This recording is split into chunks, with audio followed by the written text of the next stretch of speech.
Sky, entre el amor y la venganza. Pronto. Estamos de vuelta aquí en Mejor Hablar. Estamos con Eduardo Silva, rector de la Universidad Alberto Hurtado. Con la palabra antes de terminar, te tuve que interrumpir por un corte, pero yo creo además que partir la nueva vuelta sobre la violencia, y la violencia que a ustedes les toca a veces enfrentar, y no solo ahora. Hay violencia hace rato que se incuba en algunos recintos universitarios, y cómo poder enfrentar este orden público respetando los derechos humanos, naturalmente. Lo primero que tenemos que moderar es la violencia legítima. El monopolio del uso de la fuerza lo tiene el Estado y los servicios, las policías tienen que controlar el orden público, pero tienen que hacerlo sin pasar a llevar y sin lesionar los derechos de los ciudadanos. Y ha habido violaciones a los derechos humanos. Eso es lo primero. La única manera de restablecer el orden público es que sea con un uso proporcional a el delito que se está. Dicho eso, hay una segunda violencia y hemos sido testigos de una gama múltiple con muchos actores. El encapuchado que se enfrenta con carabineros, el tipo que es oportunista que saquea un supermercado y roba, mafias que han dedicado al saqueo y atentados incendiarios como los que hemos visto en el metro, que ya pareciera que son células de otro orden. Entonces, hay una gradación, o sea, nadie puede justificar ni una de esas formas de violencia, porque al fin no justifica los medios y nada justifica dañar a terceros. Ese es un principio. Y hay una tercera violencia, vamos a hablar después de ella, que es la que explica esto, que es la violencia institucional. Es la violencia que las instituciones, incluida la Iglesia, hemos ejercido por abusos. Hay una violencia incubada, que es la violencia estructural. Ni una de las tres se justifica. Ahora, a donde más tenemos que poner el ojo es a la violencia cuando los actores legítimos que la usan pasan a llevar y violan derechos humanos. La violación de derechos humanos es solo de parte del Estado. Del Estado, claro. Los otros son delincuentes. Pilar, ¿tú has visto una clara, profunda, inequívoco rechazo a la violencia? ¿O tú ves que, y por ejemplo en la clase política o en otros colegas de ustedes, no sé, frente a que la violencia no y bajo ningún punto de vista? ¿O sientes que ha habido doble rasero? No, yo creo que lamentablemente no. O sea, no hay un rechazo total, y en ese sentido, en este panel sería bueno ratificar ese principio, como dice el rector Silva. O sea, un rechazo total a cualquiera sea la fuente de violencia, y el fin no justifica los medios. Pensamos que habíamos aprendido esa lección, ¿cierto?, hace muchos años, y entonces cierta ambigüedad que hay hoy en día con respecto a este tema lo encuentro muy, muy preocupante. Que es un tema distinto que la rabia, ¿cierto? A veces hay rabia, hay frustración, y uno puede entender el malestar ciudadano y el estallido social. Yo creo que habían... ahora, claro, uno lo mira hacia atrás y dice, habían señales, había muchas señales. Pero eso no guarda relación con el tema de la violencia, la cual, para que ese movimiento social realmente tenga una plena expresión, hay que erradicar el tema de la violencia. Ignacio Sánchez, ustedes en las universidades no han vivido problemas de violencia ahora en estas últimas 3 semanas. Muchos antes, yo tengo recuerdo de imágenes, por ejemplo, en la Universidad Alberto Hurtado, que le quemaron una sala hace un tiempo, hace varios años. Es esto un problema que lo arrastran hace tiempo y es de muy difícil trato. Claro, es muy difícil. Hay que recordar que en nuestras instituciones trabajamos directamente con jóvenes. Es una situación en donde uno tiene que estar siempre promocionando lo que hablábamos antes, la libertad de expresión, con el respeto a las minorías. Y entonces creo que cada rector, cada rectora tiene que ver muy directamente en su propia comunidad cómo esta libertad se expresa y cómo controlamos cualquier acto de intolerancia que pueda llevar a actos de violencia. Pero en la pregunta que usted hacía, Matías, me parece que es muy importante reiterar lo que decía la rectora. A mí personalmente me parece que los partidos políticos, los que conducen el país desde el punto de vista político, no han sido lo claro que uno quisiera que fueran. O sea, a mí me parece que debiera haber una fotografía de condena a la violencia en donde esté desde todos los sectores del Frente Amplio hasta la UDI, pero que no falte nadie, porque no se trata de que estén los bloques condenando, sino que lo que creo la población necesita es la imagen visual de todos los que representan a la clase política chilena, diciendo no a la violencia del Estado, violando derechos humanos, no a la violencia al final de las marchas, porque por supuesto que todo el mundo agradece cuando hay una marcha pacífica que presenta ciertas demandas, pero obviamente que lo que vemos en forma constante, y fundamentalmente en Alameda, en los sectores que se ha llamado el sector del sacrificio, cercano a Plaza Italia, es que la última hora o las últimas 2 horas de marcha es destrucción que hemos visto y solidarizamos con la comunidad de la Universidad Pedro Valdivia. Es destrucción, es peligro para las personas, han habido lesionados fuertes, han habido muertes en incendios por saqueo. Pero yo echo de menos esa imagen visual que creo que es tan importante y reconfortante para el chileno, chilena, ver que todos los políticos que están conduciendo al país están unidos en una causa, y eso es no a la violencia. Creo que si no se ha hecho, debiera hacerse, porque creo que en este momento es extremadamente necesario. Aldo Valle, si uno pensara que, aunque sea uno estudiante universitario, está metido en casos, porque uno no puede generalizar ni sabe hasta que no termine un juicio, no puede ser que todos los jóvenes sean... Pero que haya uno siquiera, un estudiante universitario metido en actos de la violencia como la que vimos el viernes, por ejemplo, con la Universidad Pedro Valdivia, saqueando una iglesia o un culto de cualquier índole. Uno no se puede imaginar y uno se hace la pregunta, ¿cómo estamos educando? ¿En qué tipo de racionalidad estamos educando y formando a los jóvenes universitarios? Bueno, yo por lo menos soy muy crítico, y más bien autocrítico, del abandono que ha hecho la educación en la formación de virtudes y valores. Y se ha entendido, y ha sido parte de las ideas que nos han gobernado y de que hemos sido parte, yo no me voy a excluir de eso a priori, de que la educación tiene que ser útil, pertinente, para cumplir tareas productivas y no para formarnos en la convivencia, en el respeto, en la diversidad. El Consejo de Rectores dijo con toda claridad, ¿no? Hicimos un comunicado público el 21 de octubre, que nosotros, desde luego, valoramos el derecho a la protesta social por medios pacíficos, en el marco de la institucionalidad democrática, pero también expresamos nuestro rechazo categórico, enérgico, a las acciones de violencia e intolerancia que hemos observado. Salió poco esto, no se publicitó, no se divulgó, y uno ahí también tiene una frustración. ¿Por qué? Porque lo decimos claramente, pero pareciera que es incómodo decirlo o escucharlo. ¿Sienten amenazas ustedes? ¿Se sienten arrinconados cuando dicen este tipo de cosas, no a la violencia? ¿Les pasa en sus comunidades universitarias?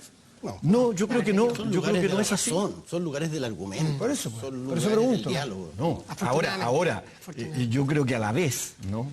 Lo cierto es que la respuesta del Estado no ha sido, a mi juicio, la más idónea. Ha faltado, creo yo, orientación política en esa respuesta, pero también la respuesta del sistema político, ¿no? A la crisis de legitimación que hay, porque ese es su nicho. Más allá de que a uno le guste o no le guste, más allá de que uno considere legítimo el orden político establecido, más allá de eso, lo cierto es que hay una crisis de legitimación. Y eso el sistema político, a mi juicio, tiene una respuesta absolutamente insuficiente. A ustedes los invitaron a un programa de conversación, pero yo les voy a hacer trampa porque este es un programa de noticias también. Y les voy a invitar a una noticia de último momento, de lo cual vamos a tener que conversar porque probablemente no saben de qué les estoy hablando. Miren esta declaración. Y hemos acordado iniciar el camino, el proceso para avanzar hacia una nueva constitución. Entendemos que este es un trabajo que lo tenemos que hacer pensando siempre en el país y sobre todo sobre la base de poder ir reconfigurando, reconstruyendo el pacto social que en el último tiempo hemos visto que ha sido una demanda fundamental de la ciudadanía. Para ello también nosotros creemos que el mejor camino, la mejor fórmula, es trabajar sobre la base de un Congreso Constituyente. Un Congreso Constituyente que en primer lugar cuente con amplia participación de la ciudadanía y en segundo lugar que pueda tener un plebiscito ratificatorio después, porque la Constitución es la ley más importante, es la casa de todos y tiene que ser ratificada por la ciudadanía para que sea el nuevo cuerpo, la nueva casa que nos cobije por los próximos años. Y en tercer lugar también quisiera señalar que vamos a iniciar también un proceso de diálogo, de conversaciones amplio con todos los sectores, con todas las fuerzas sociales y políticas para poder conseguir los más amplios acuerdos. Cualquier cambio constitucional requiere acuerdos amplios, requiere acuerdos que son muy profundos. Y por ello tenemos que convocar a todos los sectores con humildad, pero también con la capacidad de dialogar y de tener una actitud de colaboración para que podamos avanzar en este proceso de cambio constitucional que finalmente nos permita contar con una nueva constitución. Bueno, es una noticia que nos pilla hablando de universidades, pero ustedes son agentes políticos también, de otra índole si se quiere, pero Aldo Valle, nueva constitución para Chile, se inicia mañana temprano, una reunión del gobierno, de las autoridades de gobierno con la Comisión de Constitución de la Cámara de Diputados, es una reunión que esté mañana tempranito, y ahí empieza algo que no sabemos por qué derrotero va a tomar, pero con amplia participación. ¿Qué reacción pueden darnos ustedes? Yo celebro desde luego esta noticia, esta información y esta decisión porque creo que abre un camino y todos tenemos que aportar con generosidad, con sentido constructivo. Creo que hay muy buenas razones para atender, creo yo, a esta demanda. Por una parte, era obvio que el sistema político debía revalidar su legitimidad ante la ciudadanía y lo puede hacer solo ante ese tercero legítimo que es la comunidad de ciudadanos. Si lo hacía internamente, conforme a sus propios mecanismos, iba a quedar pendiente esa revalidación finalmente de la ciudadanía. Y hay otra razón muy positiva, que es cuando estamos dispuestos a consultar, a que sea la decisión democrática, tenemos a mi juicio también allí una muy poderosa razón, es que estamos dispuestos a exponer estar equivocado. Cuando alguien se ampara en que tiene la razón y en que tiene una minoría calificada para impedir el proceso democrático, la verdad es que peca de arrogancia intelectual y eso puede ser muy, muy malo para los países. Y además hay algo muy importante.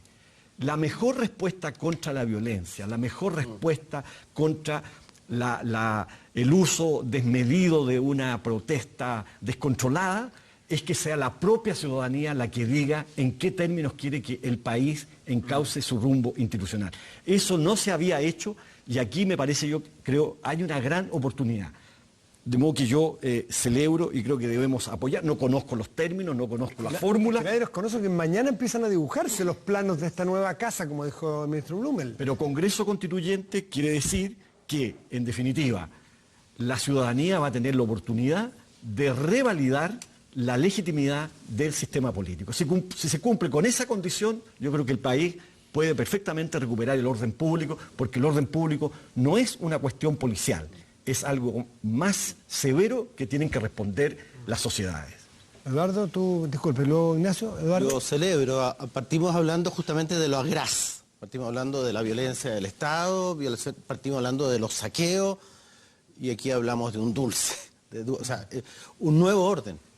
Hace mucho rato que estamos pidiendo un nuevo modelo de desarrollo. El malestar, el estallido, tiene que ver con un volcán que ha acumulado mucha energía, mucha rabia, mucha impresión de que la clase política y la organización que nos hemos dado institucional no daba el ancho. Ya postulábamos una necesidad de nueva constitución en momentos de más calma, en momentos de crisis clamaba al cielo. Yo creo que esto va a permitir, esto es un fruto. El otro fruto es social, nuevo modelo de desarrollo. Ambas cosas piden un cuidado de la democracia. Ojalá que aquí no haya posturas absolutamente maximalistas, tenemos que cuidar nuestras instituciones, tenemos que cuidar al presidente, tenemos que cuidar que este gobierno pueda llevar adelante, orquestar este nuevo acuerdo. Yo quedé feliz con el acuerdo de Ignacio Briones, ministro de Hacienda, con la reforma tributaria. Aquí vemos otro logro de este nuevo gabinete que solo va a poder llevar a cabo con la aquiescencia de la clase política, de los senadores. O sea, efectivamente que ojalá podamos avanzar en lo que hace mucho tiempo anhelábamos, una nueva constitución. Ignacio. Bueno, yo creo que es una excelente noticia que nos encuentra aquí en este programa y que todos nos sorprendemos. Sabíamos que iba a haber una reunión en la Casa del Presidente, no sabíamos cuál iba a ser las noticias que íbamos a tener hasta ahora. Yo creo que una nueva constitución es necesaria, tenemos que ver derechos, deberes de las personas, tenemos que ver formas de gobierno y para eso hay que hacerlo con pausa, hay que hacerlo con reflexión, pero me parece excelente la noticia de que ya a partir de mañana se comience a hablar de este tema, porque la gente tiene que saber, bueno, cuál es el sentido de urgencia, con reflexión, con pausa. Y algo que han dicho los rectores, que yo estoy completamente en acuerdo, es fortaleciendo la institucionalidad y resguardando la democracia que tenemos. Creemos que las instituciones tienen que ser fortalecidas, tenemos que fortalecer al Ejecutivo, a los ministerios, al Parlamento. Creo que este nuevo ministerio ha ido demostrando en estos días avances que son significativos.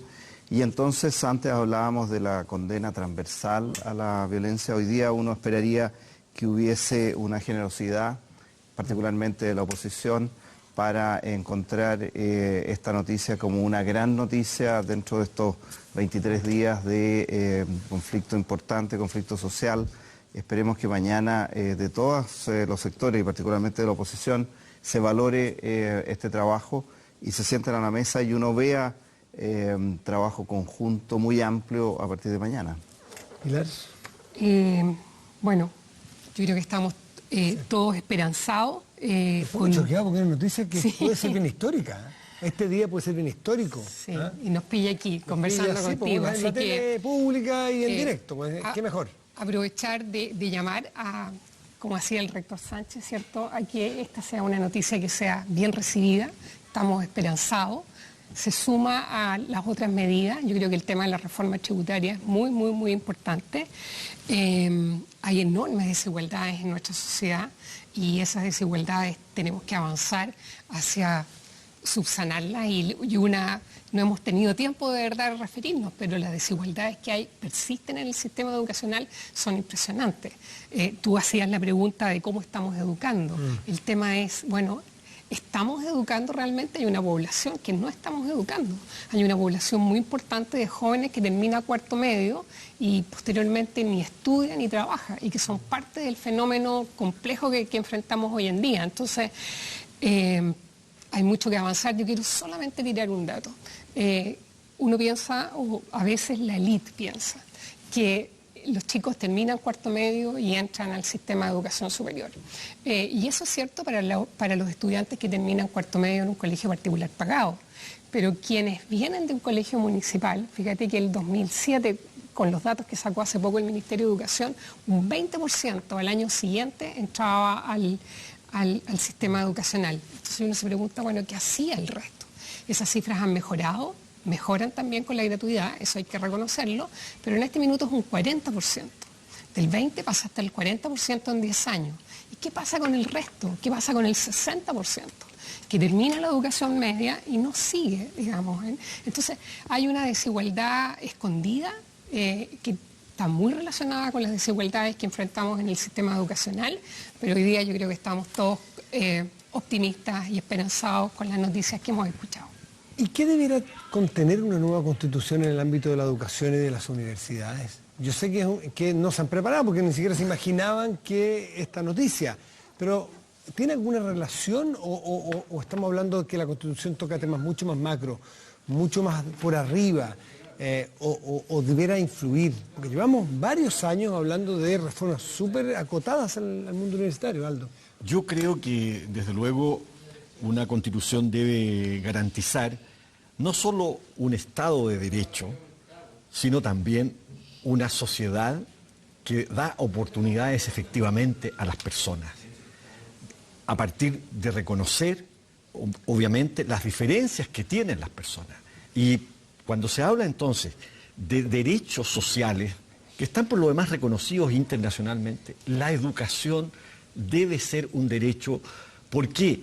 Porque no se trata solo de rentabilidad individual o de rentabilidad privada. Vivir en una sociedad más educada favorece a toda la sociedad, favorece a todas las personas. Y yo creo que allí tenemos que abandonar estas ideas de que el Estado solo debe ser subsidiario en educación, o solo debe ser subsidiario en salud, o solo debe ser subsidiario en pensiones. Parece que se va a hacer el nudo, ¿no? Eso es. Y por lo mismo, entonces, un Estado de derecho que sea, a su vez, un Estado social y democrático de derecho, como es finalmente la experiencia más exitosa en los sistemas jurídicos y en los sistemas políticos comparados. Ignacio, ¿tú has logrado pensar o ya venían pensando cómo quisieran... ¿No sería raro que este diseño, que no sabemos cuál va a ser, va a tener probablemente también gente... Este Congreso Constituyente va a incorporar cosas externas. Por ejemplo, los cabildos que se hicieron al gobierno de la presidenta Bachelet. Entiendo que algo de eso va a haber. Vamos a verlo. Van a invitar probablemente gente externa. Y no sería raro que rectores universitarios también estén en la discusión. Por lo tanto, me imagino que ustedes también ya le han dado vuelta. Claro, bueno, yo estoy de acuerdo con lo que dice el rector Valle en el sentido de un fortalecimiento de la educación pública, un fortalecimiento de la libertad de enseñanza. El tema de la pluralidad de proyectos educativos, eso es clave para poder consignarlo a nivel de la educación, es decir, que se asegure la posibilidad de que la educación sea para todos, para todas, y que también se asegure la posibilidad de que distintos modelos educativos, distintos proyectos educativos tengan la libertad para poder desarrollarse. Porque nos parece, siempre nos ha parecido que en tema de educación, mientras más amplio sea el abanico, todos salimos ganando. O sea, no podemos dejar de promocionar distintas iniciativas, porque finalmente es la población la que gana. Y lo que nosotros vemos en un sistema de educación superior que sea amplio, diverso, es que la complementariedad es una de las características principales. Por lo tanto, todos aprendemos de todos. Es muy difícil que una institución universitaria tenga el desarrollo de todas las áreas o de todos los aspectos que un área representa. Por lo tanto, lo que uno le pediría a una constitución así es esa gran diversidad de proyectos educativos. Eduardo. Bueno, tenemos hace rato los altos quórum, el lugar del Tribunal Constitucional, la posibilidad de reconocer un Estado multicultural, multinacional. Bueno, cosas pequeñas como voto obligatorio, o sea, hay una cantidad, régimen presidencial o semipresidencial, bueno, pero en el caso nuestro aquí, Aldo tiene razón, aquí hay el modo como entendemos la subsidiariedad. Hasta ahora la política pública es política pública para los pobres. El Estado provee y el Estado compensa los que no llegan. Yo creo que eso es una cosa que tenemos que discutir. El presidente ha dicho, mira, nos hemos preocupado en el crecimiento y hemos hecho vista gorda a la distribución. Un Estado más activo. Un Estado más activo, yo siempre he sostenido que salud, educación y pensiones es materia de la política pública, igual para todos, derechos sociales garantizados en esos tres cargos y cargado al erario nacional. Para el resto, tarjeta de crédito. Pero para esos tres bienes ciudadanos no es posible que el 92% de los chilenos estudien educación municipal o particular subvencionada con una subvención de 100.000 pesos y el 8%, nosotros los privilegiados, con matrículas de 500, 600.000 pesos. No es posible. No es posible que un porcentaje de la población tenga ISAPRE y el 70% FONASA y la salud sea tan distinta. No es posible que la pensión sea solo capitalización individual. O sea, digamos, aquí el tema de la política pública. La política pública no es para los pobres. La política pública es para garantizar salud, educación y pensión de todos los ciudadanos. Mientras más gratis es un país, es que más el Estado se hace cargo de bienes fundamentales. Empieza un debate. En este debate, ¿cómo hacerlo para no desandar cosas que se han ganado? ¿Cómo que no se pierdan derechos adquiridos respetables? Por ejemplo, y esto es para Pilar la pregunta, y está lanzada para todos también, el caso de pensiones, claro, un mínimo garantizado para todos, pero me imagino que ya empiezan algunos temores a decir, bueno, ¿y qué pasa con los ahorros individuales de gente que tenga 30 años ahorrando en su cuenta? Para que no este maximalismo no diga, bueno, vamos a repartirlo, vamos a echarlo todo a un fondo común. O sea, aquí va a haber tiranteses importantes, Pilar. Eso es parte de... ¿Del desafío? Sí, parte también de la política, digamos, que las autoridades tienen que enfrentar. Pero quería volver al tema educacional, ratificando el tema de que tenemos que entender la diversidad que tiene Chile. Y yo creo que a veces nos quedamos cortos en entender esa diversidad. Si salimos un poco de los clichés y realmente hacemos un intento por entenderla, por respetar los proyectos educativos diversos, por tanto, que tienen que atender esa diversidad, creo que podemos avanzar enormemente. Y un dato nuevamente que me llama la atención de lo que ha estado sucediendo. En este movimiento social y en las calles lo que vemos es mucha gente joven, muchos estudiantes secundarios. Y sin embargo, en todo el paquete de medidas que estamos analizando, no hay nada referido a ese segmento de la población. Yo creo que, independientemente de que todo esto son buenas noticias, una nueva constitución, una reforma tributaria, no nos olvidemos que lo que tenemos hoy en día son muchos jóvenes con muy pocas opciones, que están en una situación compleja y a los cuales tenemos que buscar cómo atender. A ver, respecto de lo otro que decía, estas tiranteses de que el maximalismo no pasa por encima y que cómo se podría resolver, ¿cómo lo ven ustedes? A mí me parece que nosotros debemos estar en esto dispuestos, en primer lugar, a conciliar. En las sociedades hay intereses distintos, en las sociedades hay conflictos. Esto no hace patológica a las sociedades. Lo importante es que en los procedimientos para resolver esas diferencias haya desde luego las garantías suficientes, simplemente para legitimar que el resultado finalmente, más allá de que a uno le guste o no, sea un resultado legítimo en el sentido de que tuvimos la oportunidad de discutir, de hacer valer nuestros argumentos, de hacer valer nuestros puntos de vista, pero no que en definitiva usted cuente, por ejemplo, con un cerrojo constitucional que determina finalmente como una tercera cámara, porque eso es lo que ha ocurrido.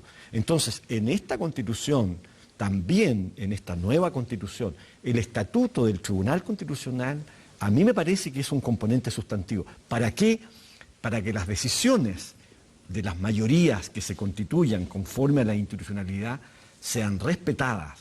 Y por esa vía, entonces, la resolución de los conflictos sean para todos legítimas. Hoy día, lamentablemente, nos parece que hasta ahora había trampas, había ventajas y había un sector que salía ganando con esas trampas y con esas ventajas.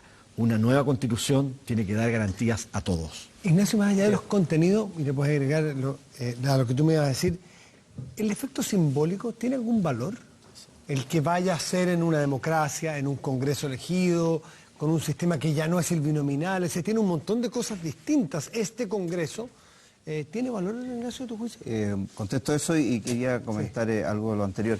Yo creo que tiene todo el valor del mundo. De hecho, un par de analistas en Chile decían, si la Constitución nueva tuviera los mismos artículos y no se cambiara nada, pero fuera una Constitución nueva, ya eso sería un bálsamo para la gente. Yo creo que tiene todo un valor porque, por distintos motivos, a pesar de todos los cambios que se han hecho y que la última versión fue firmada por el presidente Lagos, etcétera, creo que había una amplísima mayoría de chilenos, chilenas que querían modificar la Constitución, no solamente hacerle algunos cambios menores, sino que tener una nueva carta constitucional. Así que me parece que el valor simbólico es muy importante.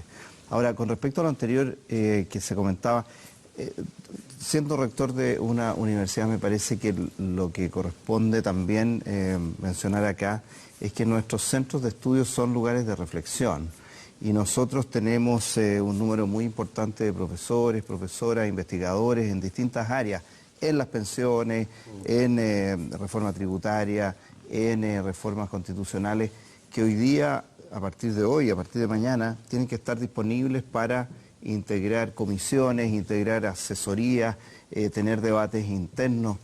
Por eso es que cuando decíamos que es tan importante que las universidades no estén cerradas, sino que estén abiertas al debate, que estén abiertas a sus actividades propias, es porque básicamente somos centros de pensamiento, de reflexión, de convocatoria a la comunidad. Y si nosotros podemos abrir las puertas para que la comunidad pueda venir a hacer un encuentro, un cabildo, un seminario, una discusión, creo que ahí se realiza en plenitud la labor universitaria. Por lo tanto, a mí me parece que esta nueva noticia que tenemos y este proceso constitucional que se abre, las universidades tienen que estar en el centro del trabajo para poder entregar su mejor aporte. ¿Es verdad? Y pasa a veces que las universidades producimos mucha literatura al respecto, pero no se oye padre. porque la verdad es que los informes del PNUD, que han sido hechos por una gama bastante notable de cientistas sociales, el primer informe del PNUD, ya el 96, hablaba de la desigualdad regional. El problema del centralismo de Santiago, ¿no?, de la metrópoli, es horroroso. El 98 aparece este concepto del malestar. Parece que esta modernización está produciendo un malestar, pero se interpretó para algunos que simplemente algo así como frustración a las expectativas desmedidas de un crecimiento. No, este es un malestar por desigualdad, pero crasa. El 1% de los chilenos concentra el 27% de la riqueza. Entonces, digo, un nuevo orden de una situación de mucho... Ahora, eso está escrito. El malestar... El último informe del PNUD se llama Desiguales. O sea, esto grita...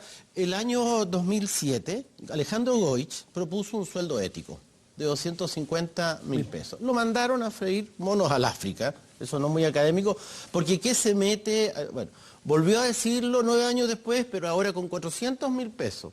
Nosotros hoy día sabemos que el 50% de las personas que trabajan reciben sueldos inferiores a 400.000 pesos, que se supone que es el sueldo ético. Entonces, la verdad es que el orden que tenemos está muy desordenado. Muy desordenado. Y hay una posibilidad política que justamente la investigación que hacemos tenga vigencia práctica, porque esto ha sido dicho incansablemente por la academia, por líderes sociales, pero efectivamente había una trampa, había una traba. Y eso se llamaba algunos cerrojos de la Constitución para poder cambiar lo que muchos anhelaban hace rato que cambiara. ¿Te parece a ti que el valor simbólico indique algo y que mañana tengamos esperanza de que nos amanezcamos con un ánimo distinto? No sé si va a controlar el orden público, que sabemos que es básico para ir a cierta normalidad, poder conversar. O sea, mientras Ignacio decía, están las universidades cerradas, son los centros de reflexión, yo pensaba la paradoja que es que los centros de reflexión de nuestro país los tengamos cerrados cuando estamos en una de las peores crisis de los últimos años. Algunas están abiertas, no tenemos clases. Ya. Pero sí están abiertas. Muchas cerradas. El caso de la Universidad de Valparaíso, abierta. Abierta. Sin clase, pero abierta. Abierta y en reflexión.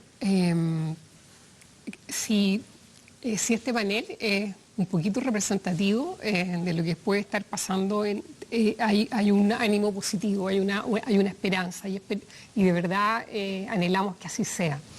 Ahora, creo también que hay que entender que hay que borrar la palabra normalidad del léxico. Es una palabra que si alguien la usa en mi universidad, crea mucho resquemor, porque no queremos volver a las instituciones siendo las mismas instituciones que somos, ¿sí?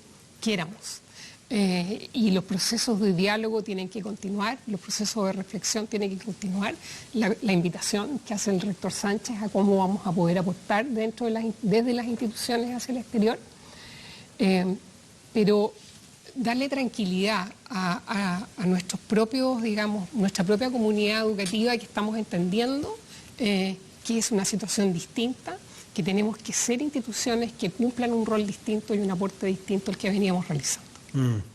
¿Y qué pasa si, en todos los escenarios, si mañana vemos que la clase política no da este ancho para entender este llamado, que aquí hemos visto que se toma como algo generoso, como algo importante, y si la calle no cambia con esta, aunque la palabra normalidad, pero que mediodía, o que los locales no pueden abrir y que la gente no puede hacer sus labores domésticas, o que no pueda llegar a su casa, no es normal, no es normal. ¿Qué pasa si mañana no cambia mucho los últimos tres semanas? ¿Cómo lo ven ustedes, Aldo? Yo creo que tenemos que hacer un esfuerzo porque cambie si efectivamente tenemos un proceso en el que una aspiración de varias décadas se ve encauzada institucionalmente por el gobierno, y a mí me parece que el sistema político tiene que ser capaz. El Consejo de Rectores había solicitado un acuerdo constitucional. Siempre hemos dicho, la responsabilidad aquí de ese acuerdo constitucional no era de quienes están en la calle, de quienes repletan las plazas, mucho menos de quienes andan cometiendo delitos, ¿no? La responsabilidad era del sistema político. Y en consecuencia, yo creo que aquí queda también interpelado todo el sistema político, el Congreso Nacional, desde luego los partidos políticos, para concurrir a un acuerdo que signifique efectivamente, atender a una demanda estructural, sustantiva. Si como país no somos capaces de hacer este camino, yo quiero de verdad creer que no, que vamos a ser capaces y que todos deberíamos sumarnos a esa capacidad, porque creo que no tenemos otra oportunidad. Pasó mucho tiempo y vemos que esta olla a presión, una expresión que se ha usado, está llegando a unos límites que nadie podía dejar o permitir que continuara, ¿no? De modo que no sería responsable, no sería edificante para el país que esto se mantuviera igual y que no saliéramos a buscar cómo reconstituimos desde luego la paz social, porque eso lo necesitamos, es un bien. Es distinto, claro, cuando no hay respuesta del sistema político, porque en definitiva la gente cree que volvería a una normalidad que es precisamente la causa que la llevó a la calle. Yo creo que ahora hay posibilidades de volver a tener una conversación y un diálogo político muy distinto al que teníamos, lamentablemente, hasta hace poco rato. Esta noticia, Ignacio, le pone a la política, aunque unos dirán es tarde, pero eso puede ser mezquino decirlo, ¿pone a la política a la altura de lo que le estaba exigiendo la ciudadanía? O sea, yo creo que contestando a la primera pregunta, si mañana no vemos que la situación cambie, vamos a tener que seguir informando y seguir dialogando, y otras personas vendrán a este programa y a otros programas para poder explicar por qué esto es un camino realmente muy importante para Chile. Porque cuando algo no cambia, uno tiene que preguntarse, bueno, ¿en qué medida somos responsables nosotros? ¿Hemos informado bien? ¿En qué medida los medios son importantes para informar bien? ¿En qué medida la generosidad de la clase política va a ser fundamental, no solamente los presidentes de los partidos? ¿Qué pasa con los parlamentarios? ¿Qué pasa con las regiones? ¿Cómo los parlamentarios regionales le comunican a sus digamos, bases? ¿Qué pasa con los alcaldes? Yo creo que aquí los 346 alcaldes del país tienen que jugar un rol también. Yo creo que lo jugaron. El llamado que habían hecho para el 7 y 8 de diciembre, yo creo que fue una cuña importante desde las comunas a los políticos más centrales, más santiaguinos o de Valparaíso, porque ahí opera la política generalmente, a decirle, no sé ustedes, pero nosotros desde las comunas vamos a hacer estas consultas.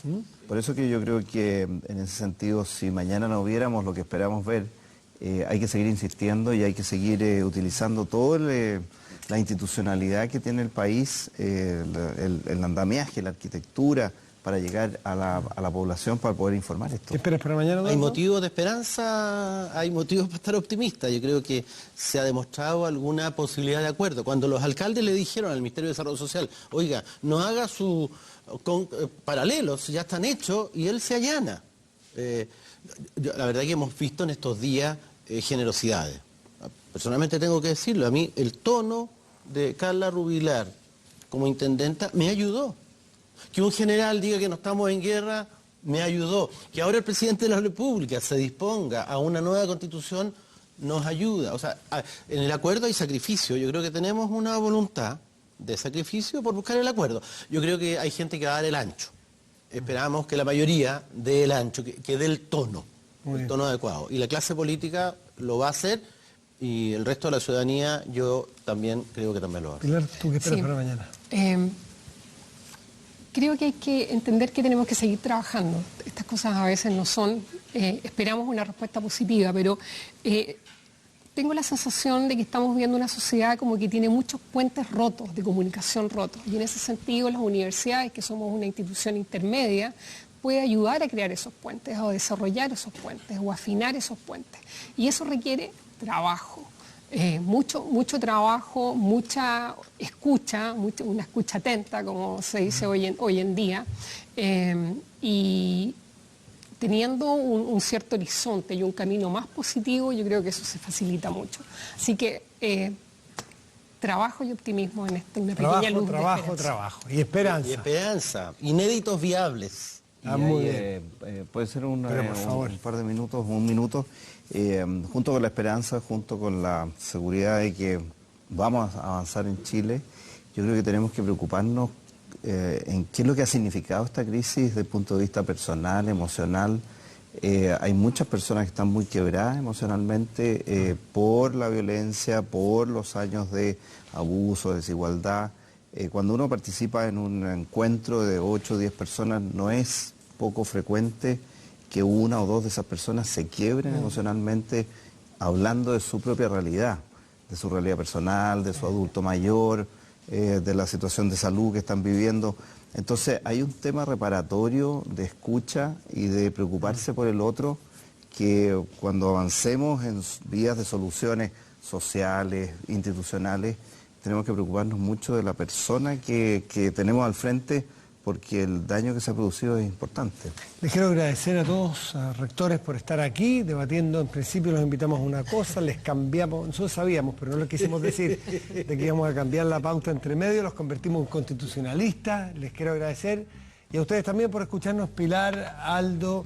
Les quiero agradecer también a Ignacio y a Eduardo por estar esta noche aquí, porque siempre es mejor hablar.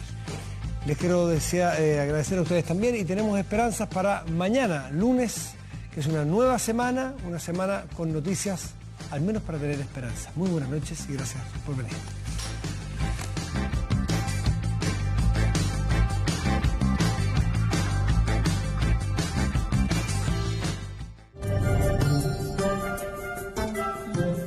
Bienvenidos a un nuevo No Culpes a la Noche, hoy con un